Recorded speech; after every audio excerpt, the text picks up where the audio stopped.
后来，川普针对75个国家要暂停对顶关税90天，国民党的立委赖士宝伫立法院质询，问讲美国进口台湾的产品，若全部零关税，那呢台湾一年的税收会损失偌济呢？财政部长庄翠云讲，大约是美金7亿5千万。 我们现在来讲说，我们的进口从美国进口，我们要零关税，这样子税损多少？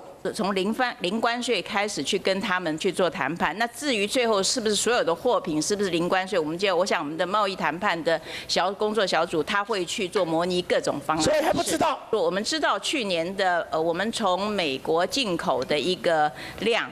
然后400多亿美金，400多亿美金，400多亿美金。对，那课征的对美国征收的关税是7.5亿美金。7.5。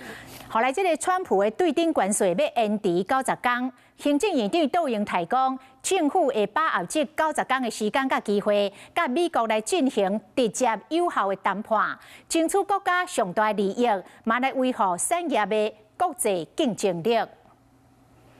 院长表示，今天凌晨，美国川普总统宣布关税措施调整，暂缓实施对等关税90天，在此期间实施10%的关税。近几个月以来，政府的准备工作和评估，10%的关税也在推估范围内。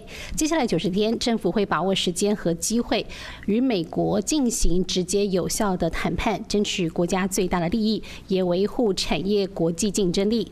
院长指出，经济部嘛，伫早起的行政院会来报告，讲未来美国的对顶关税冲击台湾上界严重的产业是资通讯甲电子零组件。院长杜英台讲，未来对外会来强化着台湾的产业，伫全球多元来布局，若对内会来比较着疫情的模式，来延长着纳税的期限。 Hello， 我是谢嘉璇。想要掌握最及时的新闻资讯吗？赶快订阅、按赞、开启小铃铛，锁定华视新闻 YouTube 频道。